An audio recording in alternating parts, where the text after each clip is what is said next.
Good morning and welcome to today's Hanover High School update. I'm Livia O'Dowd. And I'm Michaela Gain. It's January 25th, which means the end of the second term. Halfway through the year, what does this period mean for students? It means that we have a lot of tests this week. You have to study for a lot of them. All the teachers try to give tests towards the end of the term to get that final grade.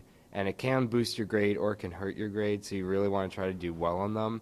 That means like the end of some worries or stress for grades.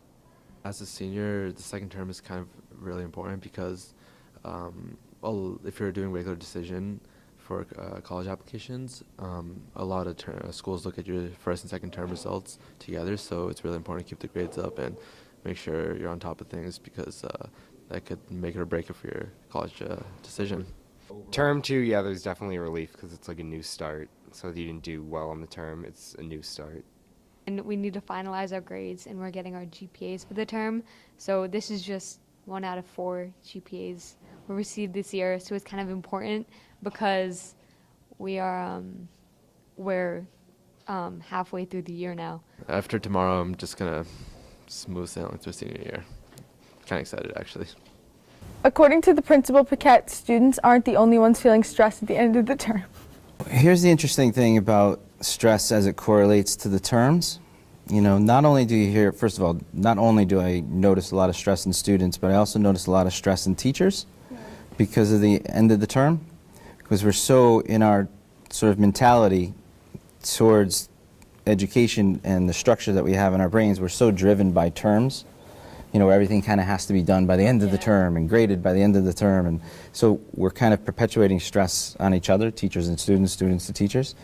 And what's interesting about that particular stress, in my opinion, it's kind of the area of stress that's common to everyone in the school, regardless of grade, regardless of what their role is in the school. What I mean by that is, you know, at this particular time of year, you'll have different stresses for 9th graders because it's halfway through their transition into becoming high school, and there's, you know, other factors that are only pertinent to 9th grade. 10th grade, same thing. Juniors, completely different. They're thinking about schools for next year. They're worried about grades even more because these are the grades that the colleges will see.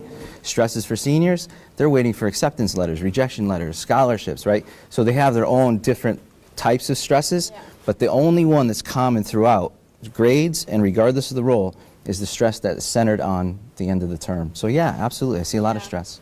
Anyone still hanging on to their New Year's resolutions? It's almost February, so we figured we'd try and find out who's still doing them. Sort of.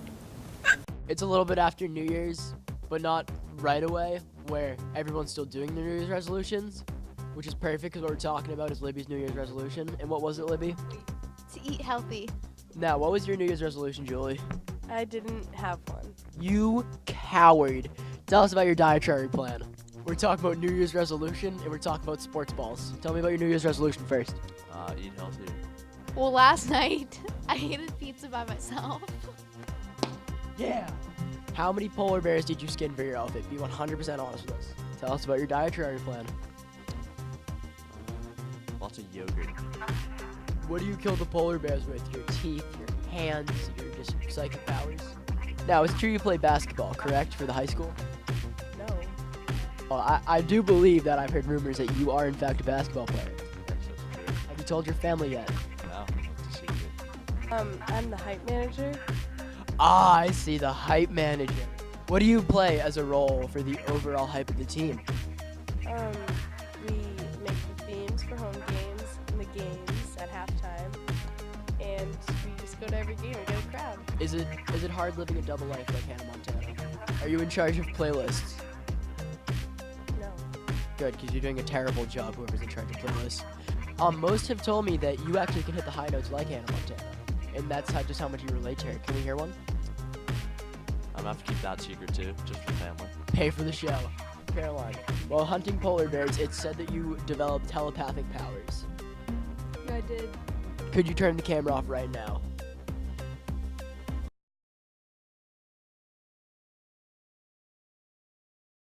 We're 1 week away from the Super Bowl XLIII between the Patriots and the Rams.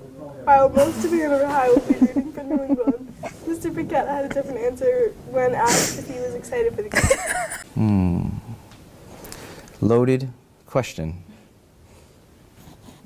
Should I be honest in this moment? Yes, I have to be, right? I have to be.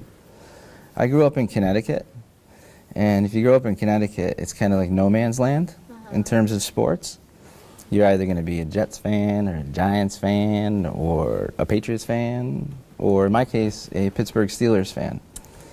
And given the history that the Steelers have with the Patriots, it's not pretty. I sit with a lot of resentment, jealousy, bitterness. So how do I feel about the Pats going to the Super Bowl? I can't stand it, and I hope they lose. I'm sorry. That's all the time we have for today. Everybody have a great weekend.